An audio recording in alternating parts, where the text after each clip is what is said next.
Hey everybody, my name is Liz Farrow and I'm the founder and executive director of the nonprofit Girls with Soul here in Cleveland, Ohio.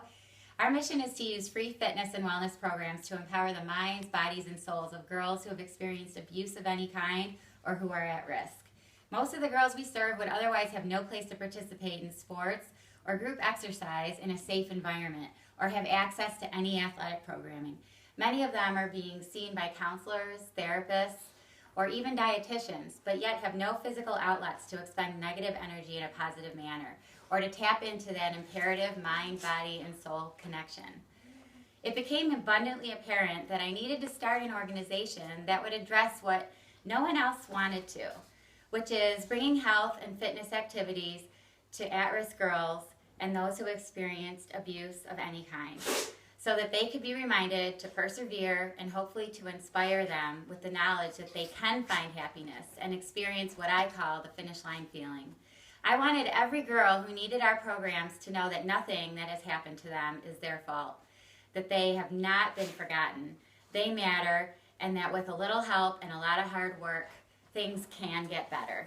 I started Girls with Soul here in Cleveland in August of 2009 to help girls believe in themselves, to build self-esteem and embrace fitness in their lives, as well as to foster a healthy and non-judgmental place for them to heal, cope, and to become stronger emotionally and physically. Since our program started in 2009, we've served hundreds of girls and recently several transgender youth. It's our goal to be a national organization by the year 2020. Girls with Soul spawned and evolved organically from my own personal life experiences and my desire to help girls discover the empowerment that can be derived from athletics and fitness.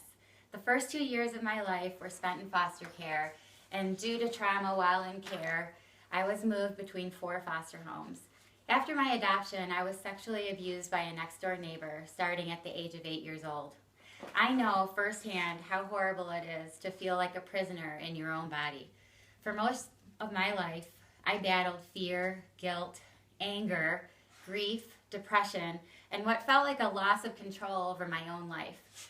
I credit athletics for not only giving me the self-esteem and inner strength needed to overcome difficult times, but for actually saving my life and giving me the strength to try to help others with my story. It was my intention to speak to you and walk with you at SlutWalk D.C. in person, and it was also the intention of SlutWalk to have me there and speak to you in person. But I'm running a marathon in all 50 states for Girls with Soul, and my schedule didn't permit me to be there in person. And I so badly wanted to be part of your crucial, unified statement to the world about sexual assault and victims' rights. It pains me deeply to see anyone feel shame, guilt, or pain, or to feel like less of a person due to the unwanted and always unwarranted actions inflicted upon them by another person.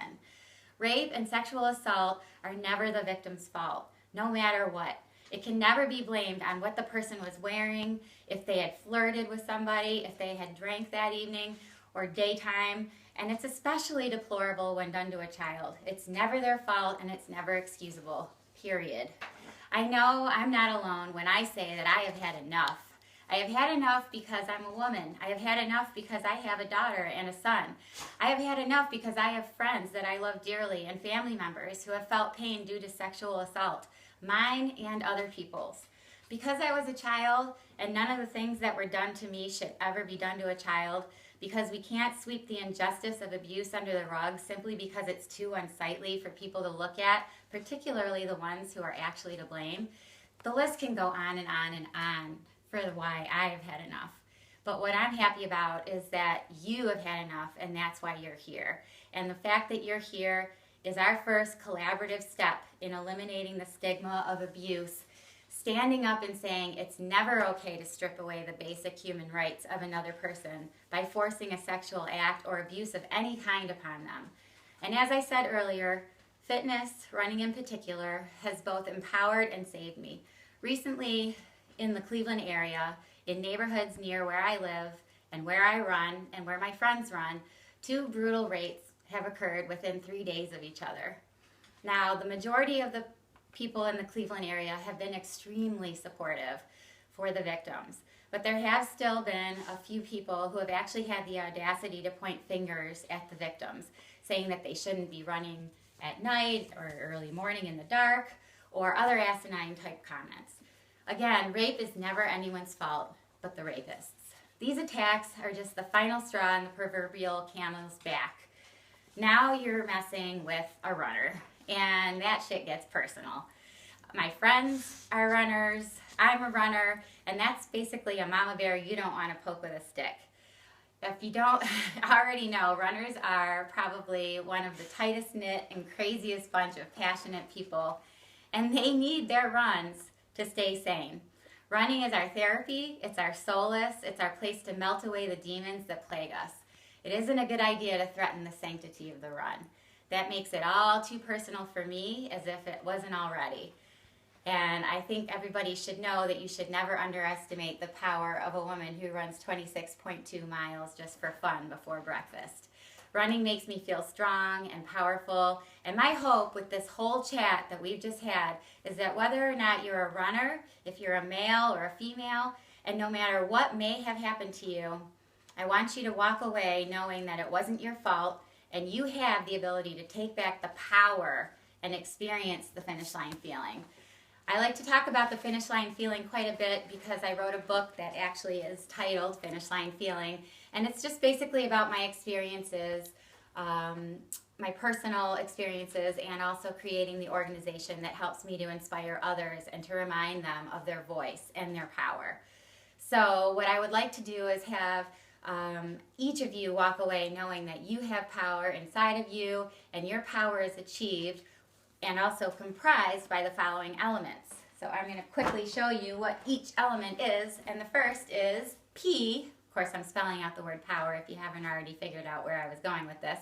Stands for perseverance. Never give up. As the old saying goes, if you fall 7 times, stand up 8. You are worth the effort to persevere, and by doing so, you can become powerful and therefore empower others to do the same. O stands for optimism, and optimism is extremely powerful. Positive thoughts, behaviors, and being around positive people will bring about positive outcomes. As corny as it sounds, start every day with a positive thought. Don't let the turkeys get you down, and make lists of the things that make you happy and that you're grateful for every single day. We've obviously got wisdom, or W, next. If you're a good speller, you know that wisdom is up. Knowledge is power, and it comes in many forms and from many sources. You have to learn from experience and from trial and error. Achieve wisdom by seeking out and recognizing what isn't being done to solve a problem and stepping outside of your own comfort zone to help find a solution.